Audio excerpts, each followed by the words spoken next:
Livro Catecismo Católico da Crise na Igreja, Padre Matias Galdron, Fraternidade Sacerdotal São Pio X. Capítulo 7. A Missa Nova.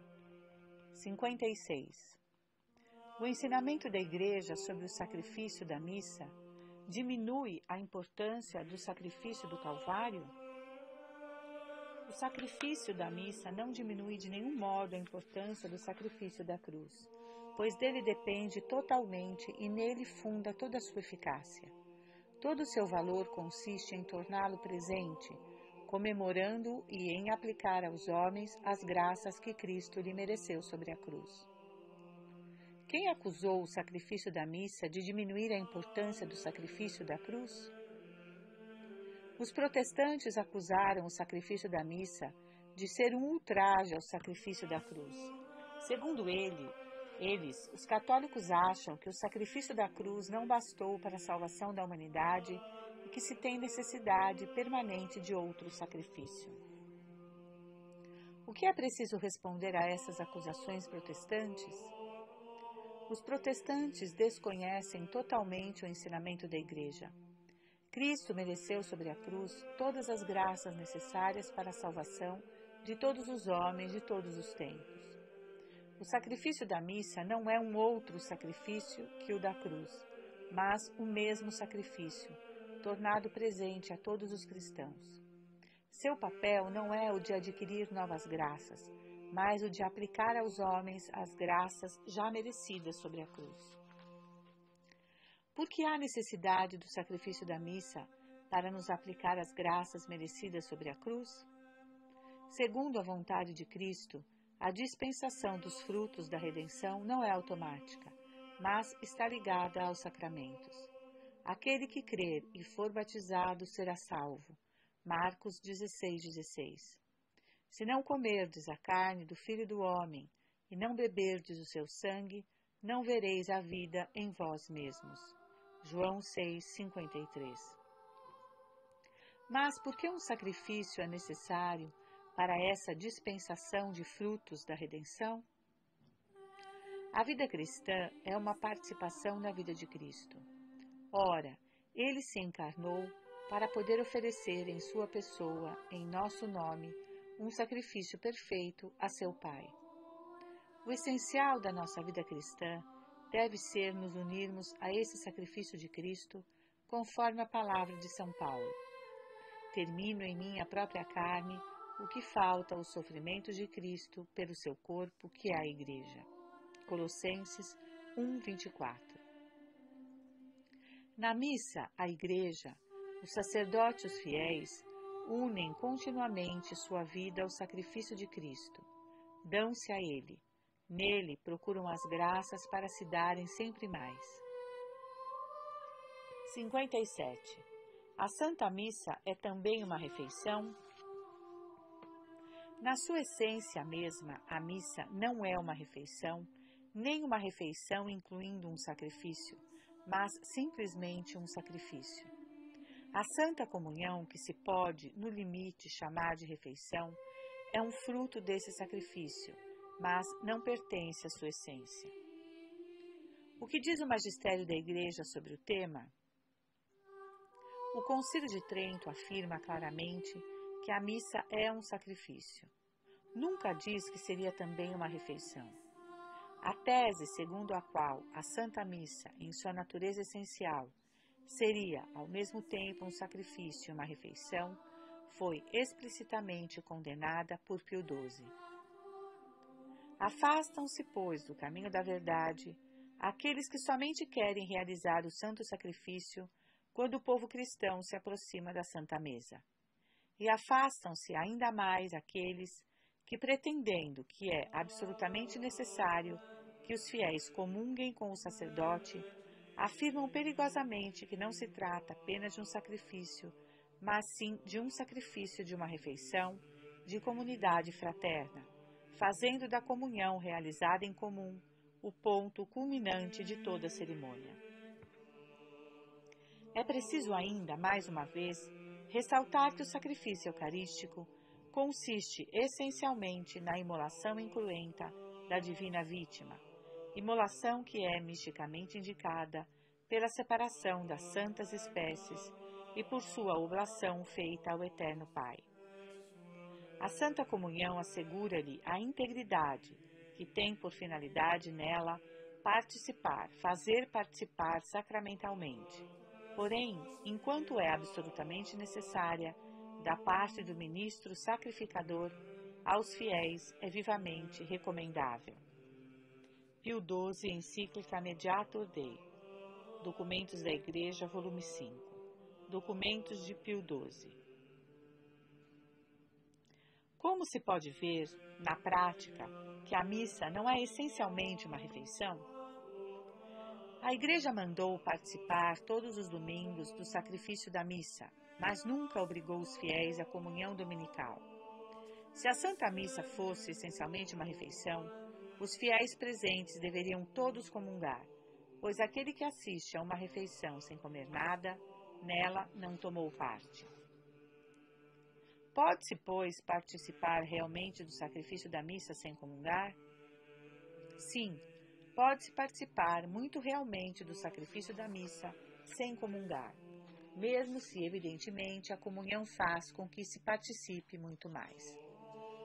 O Concílio de Trento precisou: se alguém disser que as missas em que só o sacerdote comunga são ilícitas e devem ser abolidas, seja anátema. Há outras provas de que a missa não é essencialmente uma refeição? O rito da missa inteiro mostra que a missa não é essencialmente uma refeição. Que refeição bem singular seria essa, em que, depois de longas cerimônias, acaba-se por receber um alimento tão pequeno? Se a missa fosse uma refeição, seriam aqueles que a querem organizar sob a forma de um verdadeiro almoço que teriam razão. 58. Quem ensina que a missa é ao mesmo tempo um sacrifício e uma refeição? É hoje uma teoria difundida por numerosos teólogos, católicos entre aspas, de que a missa é uma refeição, em cujo curso um sacrifício se realiza. Seria então, dizem eles, antes uma refeição, mas que compreenderia também um sacrifício, porque Cristo se dá a nós em alimento. É esse dom que Cristo faz de si mesmo em uma refeição que daria à missa seu caráter sacrificial. Mas isso não tem nada a ver com a teologia católica, pois a realidade foi completamente deformada. O sacrifício consiste em um oferecimento feito a Deus e não aos homens. Sobre a cruz, Cristo se ofereceu a seu Pai e não a nós. Se essa nova teoria fosse verdadeira, o sacrifício da missa seria oferecido a nós e não a Deus. Onde se podem achar essas novas teorias sobre a natureza da missa? Essa teoria é sustentada, por exemplo, na Declaração Comum da Comissão Mista Católico-Luterana, que trabalhou de 1976 a 1982. Quais são os católicos que participaram dessa comissão? Entre os católicos, membros dessa comissão, podem-se citar, entre outros, os futuros cardeais Karl Lehmann e Walter Kasper, e os cardeais Hermann Wolk e Joseph Ratzinger. O que diz a Declaração Católico-Luterana? A Declaração Católico-Luterana afirma: o sinal sensível do oferecimento de Jesus Cristo na celebração da Eucaristia e o da nossa incorporação neste sacrifício é a refeição. Isso significa que na realização dessa refeição, o sacrifício de nosso Senhor Jesus Cristo é tornado presente e realizado. É por isso que a distinção tradicional, que somente se tornou habitual depois do Concílio de Trento, segundo a qual se distingue na Eucaristia de um lado o sacramento, de outro o sacrifício, não pode ser retirada pela teologia, pois ela falsifica sua estrutura fundamental. É no fato de se oferecerem alimento que o sacrifício de Jesus Cristo encontra sua expressão em nível litúrgico. O que se pode dizer desse ensinamento? Trata-se verdadeiramente de um ensinamento novo, que implica a rejeição da teologia tradicional. Deve ser, pois, firmemente recusado. 59. A missa tridentina foi abolida? Desde 1969, data da introdução da Missa Nova, a missa de Paulo VI, houve o esforço para fazer crer que a missa tradicional havia sido abolida e proibida. Mas, em seu motu próprio, Summorum Pontificium, de 7 de julho de 2007, o Papa Bento XVI reconheceu publicamente que a missa tridentina nunca foi abolida. Todos aqueles que haviam sido acusados de desobediência e perseguidos durante quase 40 anos por causa de sua fidelidade a essa missa, sofreram, pois, perseguição por causa da justiça. A missa tradicional podia ser abolida? A missa tradicional dificilmente podia ser proibida, pois a Igreja sempre respeitou os ritos multisseculares em vez de tentar proibi-los. Ademais, São Pio V, tendo promulgado o missal tridentino pela bula Quo Primum Tempore, de 14 de julho de 1570, outorgou um privilégio perpétuo, segundo o qual nenhum padre poderia jamais ser impedido de ser fiel a esse rito para celebrar a missa.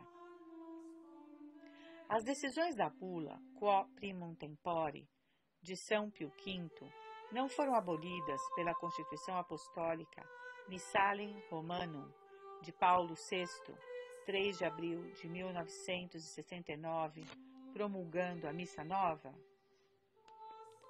É difícil determinar o alcance jurídico exato da Constituição Missal em Romanum de Paulo VI por causa das ambiguidades que contém.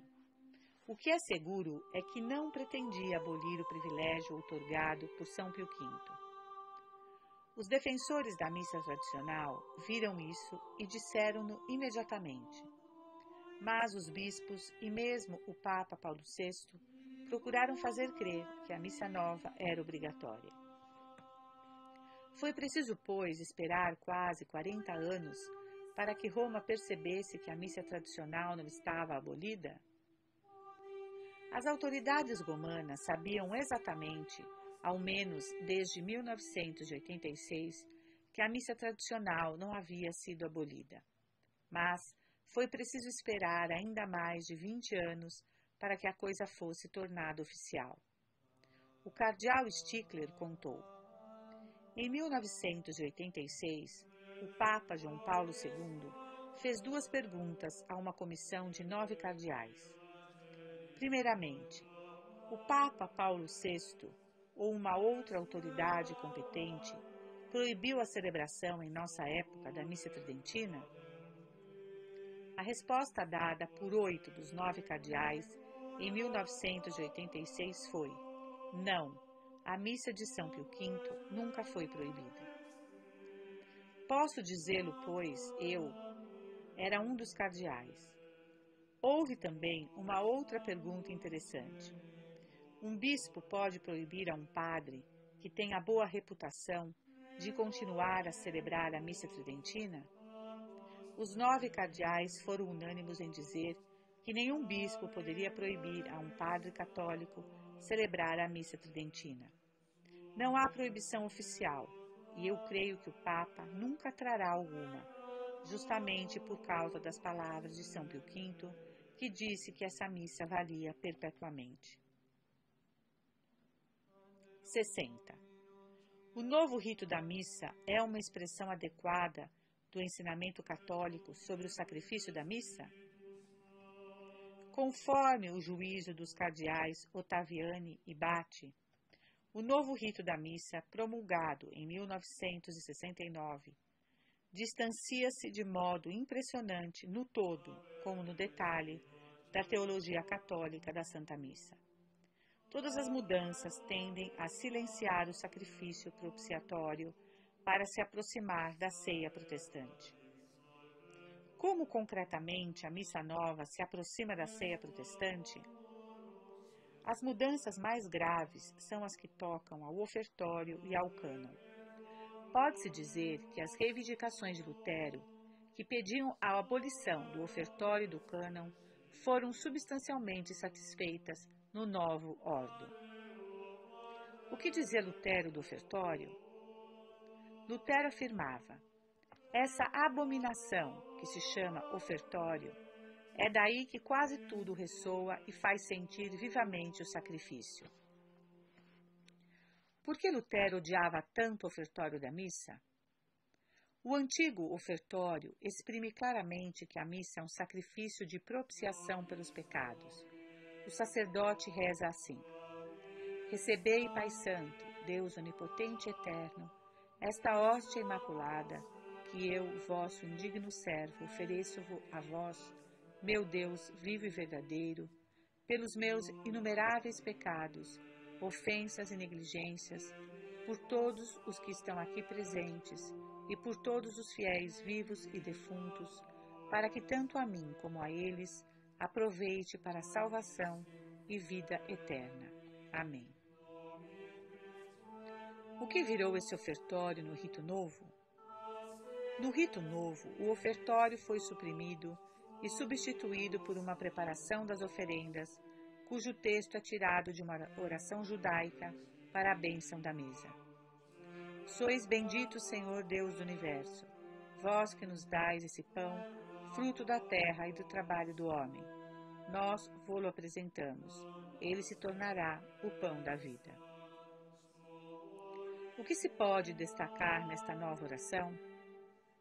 Além de sua tonalidade muito naturalista, nada nela alude às verdades sobrenaturais reveladas por Deus.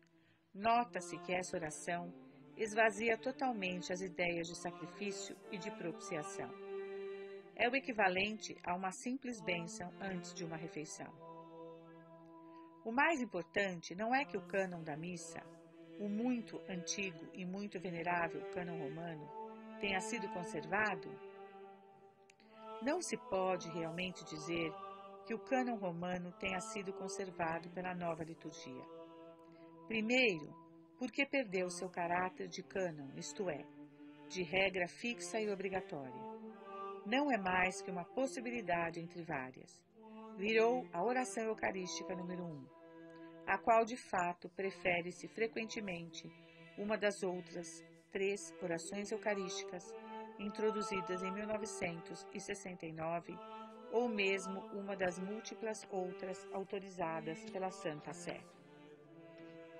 Em seguida, mesmo essa oração eucarística 1 deforma o cânon romano. A oração eucarística 1 da nova liturgia não retoma o cânon romano? A oração eucarística número 1 da nova liturgia pode parecer, à primeira vista, retomar o antigo cânon romano. De fato, introduziu neste várias modificações. É preciso sublinhar entre elas a recitação em voz alta, que implica uma dessacralização do cânon, a modificação da fórmula consecratória, aproximada do rito luterano, a banalização dessa fórmula consecratória, doravante pronunciada em tom narrativo, como um relato e não em tom intimativo. A supressão da genuflexão do sacerdote entre a consagração e a elevação, o que favorece a heresia, segundo a qual seria a fé dos fiéis, e não as palavras consecratórias que causariam a presença real. A supressão de numerosos sinais da cruz. O acréscimo de uma aclamação ambígua depois da consagração. Todas essas novas maneiras de agir são verdadeiramente más? Todas, separadamente, todas essas práticas não são necessariamente más em si. Podem-se mesmo encontrar algumas delas em um ou outro rito oriental. Mas, tomadas em seu conjunto e comparadas com o que se fazia antes, todas vêm no sentido do enfraquecimento da fé. As outras 3 orações eucarísticas são também contestáveis? As outras 3 orações eucarísticas acrescentam às faltas da primeira várias graves deficiências que o padre Calmel assim resume. Começa-se por transferir para depois a consagração a maior parte das preces eucarísticas. Só há uma breve invocação do Espírito Santo encravada entre os sanctos e o relato da instituição.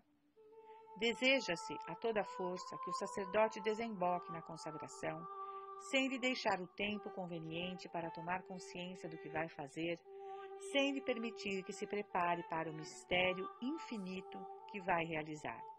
Enfim, mesmo se foram guardadas, mal ou bem, certas ideias do cânon romano sobre a natureza da missa e sobre seus efeitos, estas foram sistematicamente amolecidas e enfraquecidas por omissões bem calculadas. O Senhor Deus, a quem o sacrifício é oferecido, não é mais invocado com os títulos de sua onipotência ou de sua clemência infinita. Nenhuma só palavra sobre nossa condição de servos e de pecadores, obrigados por esses 2 títulos a oferecer o santo sacrifício. Nada sobre a Igreja como católica e apostólica. Essas críticas não são muito severas? Essas críticas são verdadeiras e podem-se passar em revista ainda muitas omissões comuns às 3 novas orações eucarísticas. A finalidade propiciatória do sacrifício da missa nunca é explicitamente afirmada, mesmo se as palavras sacrifício e vítima figurem nas orações número 3 e número 4. Todas as figuras do sacrifício de Cristo, Abel, Abraão, Melquisedeque, desapareceram. A Virgem Maria nunca é chamada de sempre Virgem. Os méritos dos santos são ignorados. Eles são reduzidos ao anonimato. Mesmo São Pedro não é mencionado. O inferno é inteiramente silenciado, e etc. A oração eucarística número 2 não é muito antiga? A oração eucarística número 2 merece efetivamente uma menção especial, pois pode, como se escreveu, ser empregada com toda a tranquilidade de consciência por um sacerdote que não creia mais nem na transubstanciação, nem no caráter sacrificial da missa. Essa oração eucarística pode muito bem servir para a celebração de um ministro protestante. Nela, a noção de sacrifício não aparece nenhuma só vez. É, todavia, a mais empregada, porque se faz passar por antiga e venerável, e, sobretudo, porque é a mais curta das 4. Apelidaram-na de mini cânon. Essa oração eucarística número 2 não é o cânon de Santo Hipólito, século III?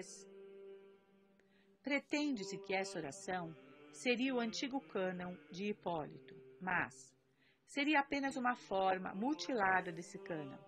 A passagem afirmando que Cristo se entregou voluntariamente ao sofrimento para destruir a morte, destruir a servidão ao demônio, pisotear o inferno, esclarecer os justos, foi, por exemplo, suprimida. Esquece-se de dizer que Hipólito foi o segundo antipapa e que não está comprovado de forma nenhuma que sua liturgia tenha sido celebrada na Igreja Católica. Esse Hipólito não era, entretanto, um santo?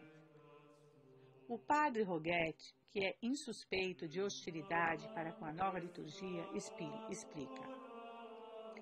Hipólito não dá seu texto como um cânon, isto é, uma fórmula fixa e obrigatória, mas sim como um modelo para a improvisação. Seu texto não foi, sem dúvida, pronunciado tal qual. Enfim, era um personagem muito reacionário, oposto à hierarquia romana, a ponto de se ter erigido em antipapa, o que reparou pelo martírio. E é bem possível que tenha apresentado sua anáfora contra a oração eucarística, então empregada em Roma. Quais são as consequências das deficiências dessas novas orações eucarísticas? O padre Calmel explica: como consequência dessas alterações e manipulações, as riquezas inesgotáveis, mas bem definidas, do rito consecratório não estão mais convenientemente explicitadas. As disposições interiores requeridas para receber os frutos sobrenaturais do santo sacrifício não estão mais favorecidas como convém.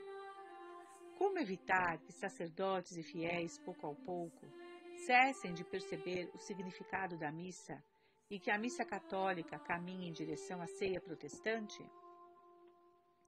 Todas essas deficiências da missa nova são fortuitas ou correspondem ao espírito de conjunto? A nova liturgia é portadora de um espírito próprio, que é um espírito novo. Seu autor principal, Padre Aníbal Bugnini, podia declarar: a imagem da liturgia dada pelo concílio é totalmente diferente do que era antes. Como se pode resumir o espírito que inspirou a redação da Missa Nova? O espírito que inspirou a redação do novo rito da missa está claramente visível na introdução geral do novo missal. Manifesta-se, sobretudo, no seu artigo 7º, que declara: a ceia do Senhor, ou missa, é uma sinaxe, reunião sagrada, isto é, a reunião do povo de Deus sob a presidência do Padre, para celebrar o memorial do Senhor. É por isso que a reunião da igreja local realiza de modo eminente a promessa de Cristo. Quando um ou dois estiverem reunidos em meu nome, estarei lá no meio deles. O que se destaca nesse artigo 7º? A descrição que esse artigo 7º faz da missa não tem nada de especificamente católico e poderia muito bem aplicar-se à ceia protestante. Tomando-se esse artigo como uma definição, ele deve mesmo ser considerado herético. Em que esse artigo 7º se opõe ao ensinamento da Igreja? O artigo 7º se opõe ao ensinamento da Igreja nos 3 pontos essenciais que separam a missa católica da ceia protestante. A missa é essencialmente um sacrifício propiciatório, não uma assembleia de fiéis reunidos para celebrar um memorial. O sacerdote é essencialmente um instrumento, livre e voluntário, pelo qual Cristo renova seu sacrifício, e não um simples presidente de assembleia. Nosso Senhor está presente na Eucaristia com seu corpo e seu sangue, e não somente de modo espiritual, como quando 2 ou 3 pessoas estão unidas em seu nome. Pelo menos não é verdade que a missa é uma reunião de fiéis? A presença de fiéis não é necessária para a celebração da Santa Missa, embora seja desejável. A terceira oração eucarística favorece o erro sobre este ponto ao afirmar: até o fim dos tempos, vós reunis o vosso povo, para que vos ofereça em vosso nome uma oblação pura. Essa má apresentação da missa é própria ao artigo 7º ou se encontra em toda a introdução geral do novo missal? Essa má apresentação da missa se encontra em toda a introdução geral do missal de 1969, da qual o artigo 7º é um perfeito resumo. A palavra sacrifício figura algumas vezes de modo vago nos 341 artigos dessa introdução, mas nunca se fala de sacrifício propiciatório. A missa é apresentada mais como um banquete, um festim, etc. O fato de o sacerdote, somente ele, ser o instrumento pelo qual Nosso Senhor, na hora da consagração, renova o seu sacrifício, também nunca é mencionado.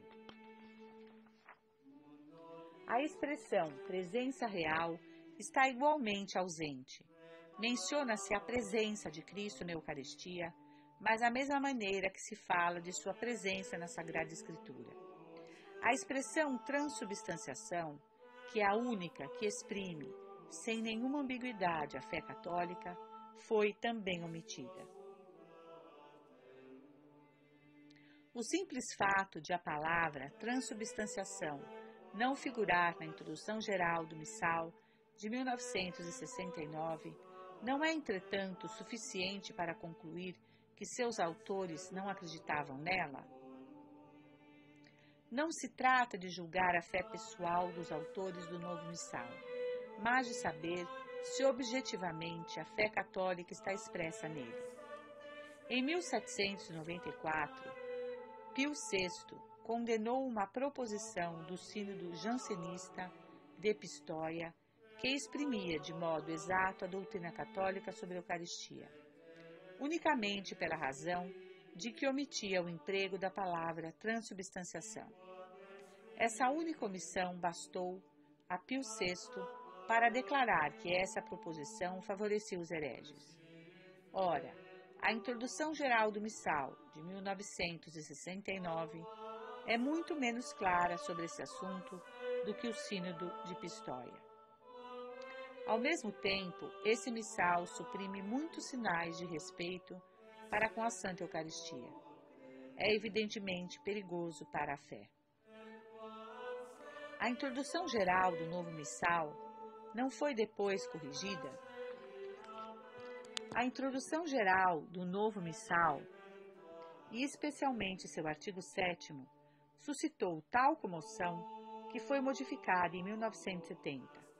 Notadamente, acrescentaram-se uma vez as palavras transubstanciação e propiciatório, a fim de que não se pudesse mais dizer que elas não estavam no documento. Mas o novo rito mesmo, cujo espírito o artigo 7º exprimia perfeitamente, não mudou. Continua a dar aos fiéis que nele participam a mesma ideia da missa, uma assembleia do povo de Deus para celebrar um memorial sob a presidência do padre. É quase uma concepção protestante. 61. A protestantização do rito da missa foi intencional? O acadêmico Jean Guiton, grande amigo e confidente de Paulo VI, declarou que o Papa quis deliberadamente remover da missa tudo que pudesse desagradar os protestantes.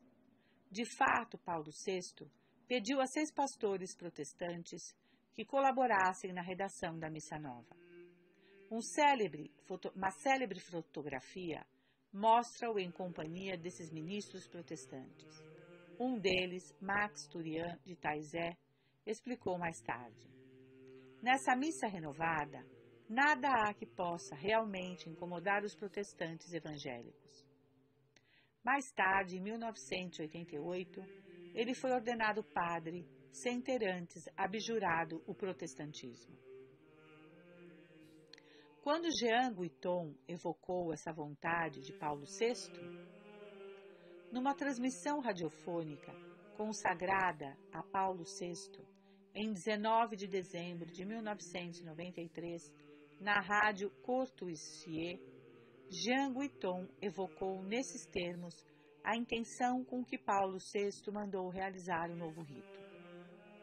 A missa de Paulo VI, primeiramente, apresenta-se como um banquete e insiste muito sobre o aspecto de participação em um banquete e muito menos sobre a noção de sacrifício ritual em face de Deus, com o sacerdote somente mostrando as costas. Então, creio não me enganar ao dizer que a intenção de Paulo VI e da nova liturgia, que leva seu nome, é a de pedir aos fiéis uma maior participação na missa, a de dar maior espaço para a escritura, um menor espaço a tudo o que há de mágico, segundo alguns, a consagração transubstancial, que é a fé católica. Dito de outra forma, há em Paulo VI uma intenção ecumênica de apagar ou de corrigir, ao menos de suavizar, o que há de católico demais na missa, no sentido tradicional, e de aproximar a missa, eu repito, da ceia calvinista. Há outros testemunhos da orientação ecumênica da nova liturgia? O principal autor da reforma litúrgica, o padre Aníbal Bugnini, 1912 a 1982, nunca escondeu suas intenções ecumênicas. Delas fez a confissão mais significativa em 1965, em uma pequena frase surpreendente que merece ser lida 2 vezes. A Igreja foi guiada pelo amor às almas e pelo desejo de tudo fazer para facilitar a nossos irmãos separados o caminho da união, removendo toda pedra que poderia constituir qualquer sombra de risco de obstáculo ou de desprazer. Releiamos. Remover toda pedra. 1. Que poderia constituir no futuro do pretérito. 2. Sombra. 3. De um risco. 4. De desprezar, de desprazer. Como os protestantes avaliaram a missa nova de Paulo VI? Muitos protestantes que evidentemente recusavam a missa tradicional afirmaram que não viam nenhuma dificuldade em utilizar o novo rito para celebrar sua ceia protestante. Além de Max Turian, em Lacroix, de 30 de maio de 1969, podem-se citar, entre outros, G. Siegwald, Le Mon, de 22 de novembro de 1969, Roger Mel, Le Mon, de 10 de setembro de 1970, Otfried Jourda, Conferência de 15 de julho de 1975, em Maria Laach. Enfim, a declaração oficial do Consistório Superior da Igreja da Confissão de Augsburgo, da Alsácia-Lorena, de 8 de dezembro de 1973. Os protestantes foram os únicos não católicos a influenciar a preparação da liturgia nova? Além da influência protestante, a reforma litúrgica de 1969 sofreu a influência da maçonaria. Como se exerceu essa influência maçônica sobre a reforma litúrgica de 1969? A influência da maçonaria sobre a reforma litúrgica se exerceu primeiramente de modo indireto, graças à abertura ao mundo pregada pelo Concílio Vaticano II, no mesmo momento em que a sociedade civil se deixava dominar pelos lemas maçônicos: progresso, culto do homem, liberdade, secularização, tolerância, igualdade e etc. Tudo o que significava a transcendência divina, o senso do sagrado, o respeito pela autoridade, o desprezo do mundo, a confissão de nosso estado de pecadores, a importância do combate espiritual, a necessidade do sacrifício e da reparação, ou mesmo apenas o claro reconhecimento de uma ordem sobrenatural, tudo isso pareceu inadaptado ao homem moderno e foi eliminado ou edulcorado. Pode dar exemplos dessas mudanças? A nova liturgia modificou ou expurgou textos que falavam claramente demais. A. Do inferno ou do diabo. Die Ire, na Missa dos Defuntos. Coletas do 17º domingo depois de Pentecostes. De São Nicolau, São Camilo de Leles e etc. B. Do pecado original. Coleta de Cristo Rei. C. Da penitência. Coletas de São Raimundo de Peñafort e São João Maria Vianney, o cura d'Ars, da quinta-feira depois das cinzas. D. Do desprezo das coisas da terra. Coleta de São Francisco de Assis. Pós-comunhão do 2º domingo do Advento. Secreta do 3º domingo depois da Páscoa. E. Da necessária satisfação pelos pecados. Coleta da festa do Sagrado Coração de Jesus. F. Dos inimigos da Igreja. Comunhão da festa da exaltação da Santa Cruz. Coletas de São Pio V, São João Capistrano e etc. G. Os perigos do erro. Oração da Sexta-feira Santa pela conversão dos hereges e cismáticos. Coletas de São Pedro Canísio, São Roberto Bellarmino, Santo Agostinho de Canterbury. H. Dos Milagres dos Santos, Coletas de São Nicolau, São Francisco Xavier, São Raimundo de Penhafort, São João de Deus, Santa Francisca Romana e etc. Essas supressões eram verdadeiramente a expressão de um espírito novo? Paulo VI declarou, nesse mesmo ano de 1969, a partir do concílio, propagou-se na Igreja uma onda de serenidade e de otimismo, um cristianismo estimulante e positivo, amigo da vida, dos valores terrestres, uma intenção de tornar o cristianismo aceitável e amável, indulgente e aberto, desprendido de qualquer rigorismo medieval, de toda interpretação pessimista dos homens, de seus costumes. Houve também uma influência direta da maçonaria sobre a reforma litúrgica de 1969?